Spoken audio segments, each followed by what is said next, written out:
state of fear and misery.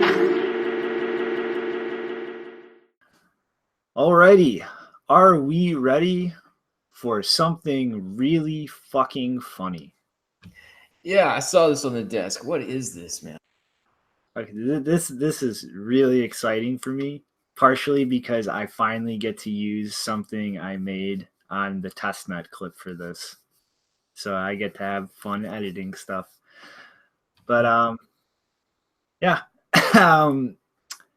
So obviously everybody knows by now that Ethereum is planning on totally rebooting everything to Ethereum 2.0 at some point in the future that keeps sliding further and further out the more time goes on.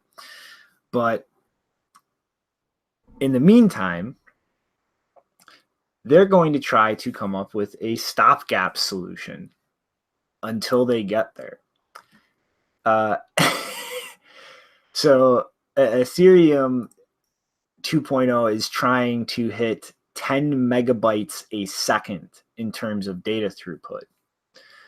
And it's never going to happen. But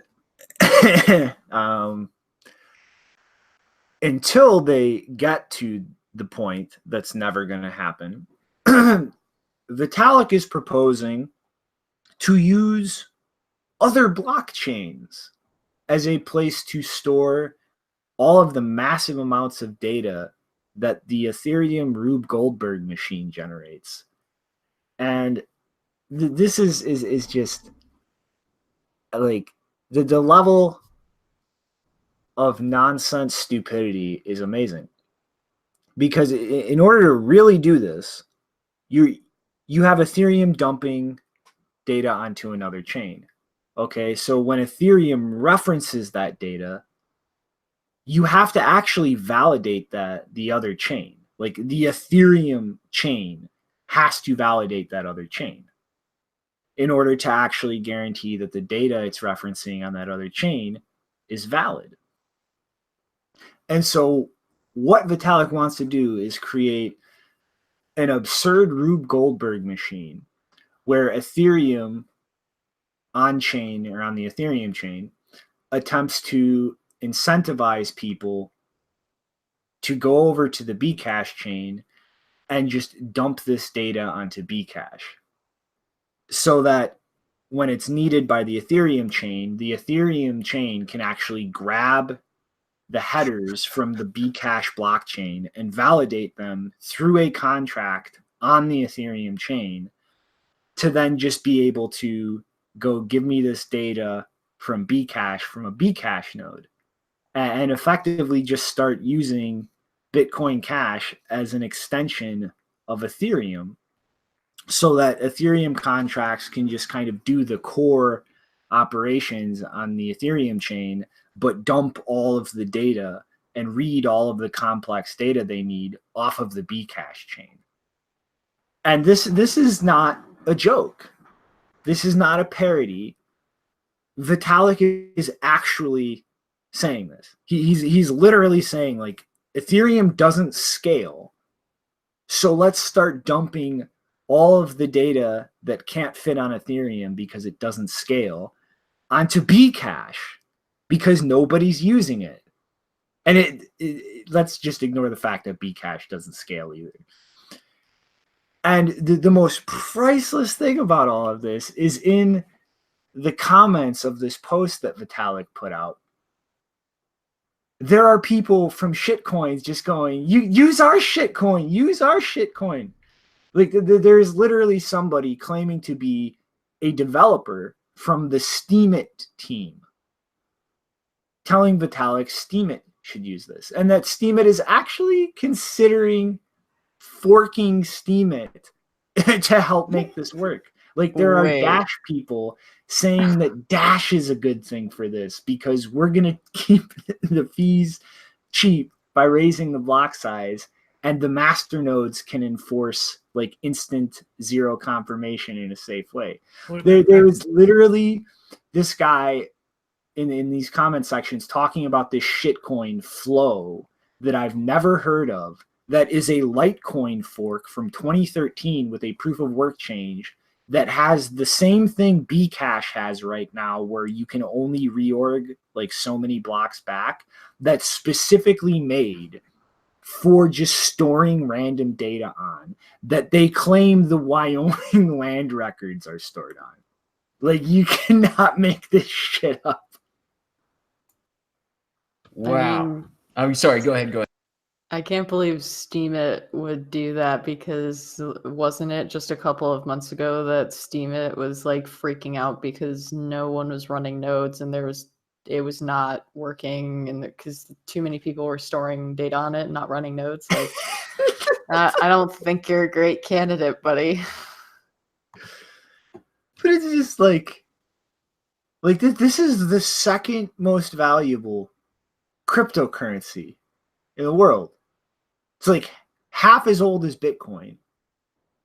And it's literally at the point now where it's like, this doesn't scale, so let's just start dumping data on another shitcoin that doesn't scale to try to pretend like we have a plan and this is going to continue working. And then eventually the magic unicorn solution that keeps getting pushed further and further out into the future finally comes along. We can just stop doing all of this crazy, insane nonsense.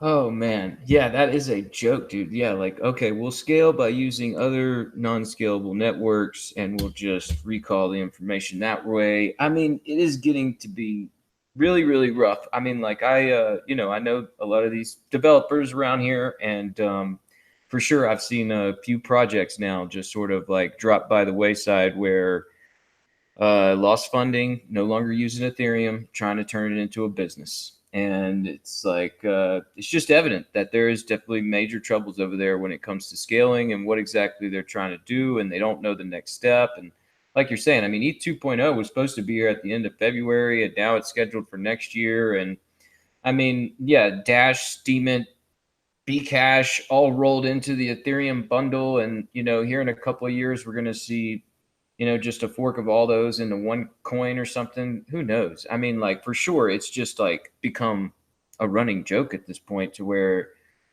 I mean, legitimately, I feel kind of bad for, people that are running with this Ethereum cruise saying like, oh, well, we're going to do this and we're going to do that and we're going to do this. And it's just like, guys, let's reel back the expectations still, because that still goes on. I mean, like, there was 23 people at the blockchain meetup last night.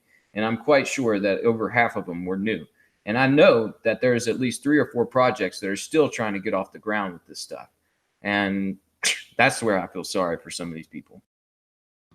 Yeah, it's crazy. Yeah, I mean, this is why I don't bother like seeking people out to explain to them why I think this is going to be a failed project, because I feel like it's a waste of time. Like, just let them run their course. They'll realize it eventually, even if they realize it after it's too late. And I don't know how, like, there's so many awful people involved in that project that, like, if this goes down, I would be happy to see it go down, just to see them lose all of the influence that they gained because of this thing getting undeserved popularity. But then there's a bunch of people who, I don't know, they're interested in the technology and whatever. It's like, that's okay, but it's all going to be wasted in a few years. Like, there's either going to be something new that pops up that gets shilled into popularity or whatever, but I don't see this thing being useful for much longer. If like if you're at the point where you're having to store data on another blockchain that also was once claiming to be super popular because it was a fork, and now it's basically dead and it barely gets over a couple hundred kilobytes per block. Like, really, like, there's a reason that the blocks are so small and there's a lot of block space on Bcash. It's because no one wants to use it. Like, it's that simple. It's not because they're doing a better job. It's just because it's empty because no one's there.